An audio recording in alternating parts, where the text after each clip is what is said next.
ആർക്കും എടുത്തു മാറ്റാൻ പറ്റാത്ത സന്തോഷം, ഈ ലോകത്തിന് തരാൻ പറ്റാത്ത സമാധാനം, ദൈവത്തിൻ്റെ സ്വസ്ഥത, ഇതൊക്കെ വെളിപ്പെടാൻ പോകുന്നത് നിത്യതയിലാണ്. അതിൻ്റെ പൂർണ്ണതയോടെ നിത്യതയിൽ വെളിപ്പെടും.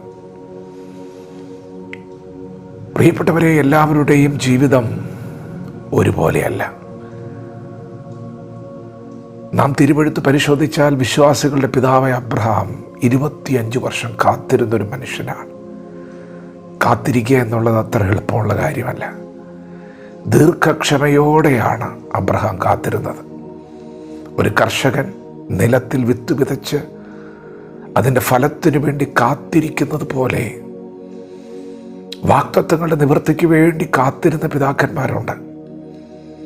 അബ്രഹാമിൻ്റെ കൊച്ചുമകനായ യാക്കോബിൻ്റെ ജീവിതത്തിലേക്ക് തിരിഞ്ഞു നോക്കിയാൽ ഒത്തിരി വർഷങ്ങൾ ചതിയിലൂടെയും വഞ്ചനയിലൂടെയും നിന്ദയിലൂടെയും ഭയത്തിലൂടെ ഒക്കെ ആ ഭക്തൻ കടന്നുപോയിട്ടുണ്ട്.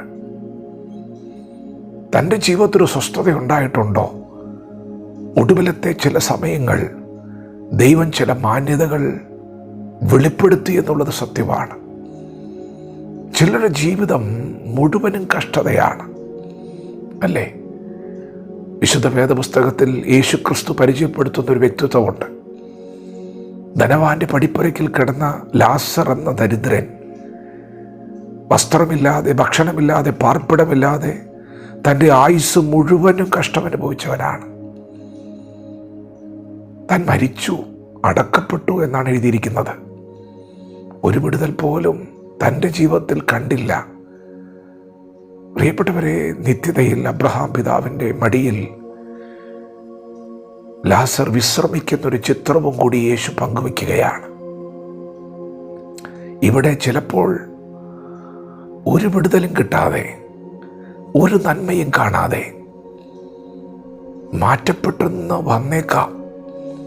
അങ്ങനെ അവസാനിച്ച ജീവിതങ്ങളുമുണ്ട്. പ്രിയപ്പെട്ടവരെ, മരണത്തിനപ്പുറമാണ് എല്ലാം തുടങ്ങാൻ പോകുന്നത്.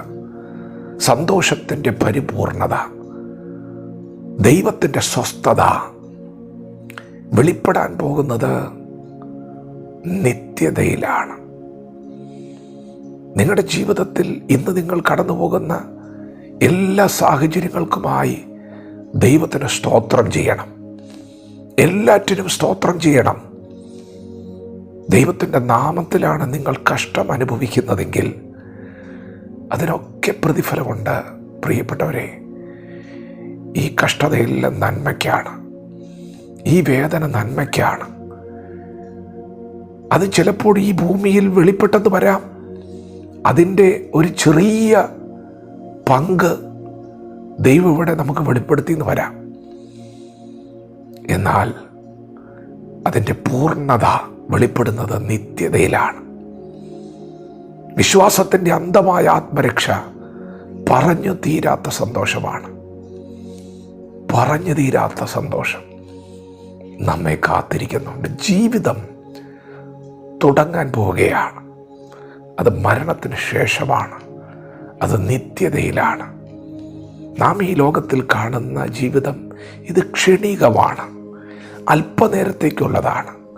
എന്നാൽ ജീവിതം തുടങ്ങുന്നത് നിത്യതയിലാണ്, മരണത്തിന് ശേഷമാണ്. അതുകൊണ്ട് നിങ്ങളുടെ സാഹചര്യം അതെന്തു തന്നെയായിരുന്നാലും ദൈവത്തിന് സ്തോത്രം ചെയ്യുക. സന്തോഷത്തോടെ, പ്രത്യാശയോടെ മുൻപോട്ട് ചുവടുകൾ വയ്ക്കുക. ദൈവം നമ്മെ ഓരോരുത്തരും ഈ പകൽ അനുഗ്രഹിക്കുമാറാകട്ടെ. ആമേൻ.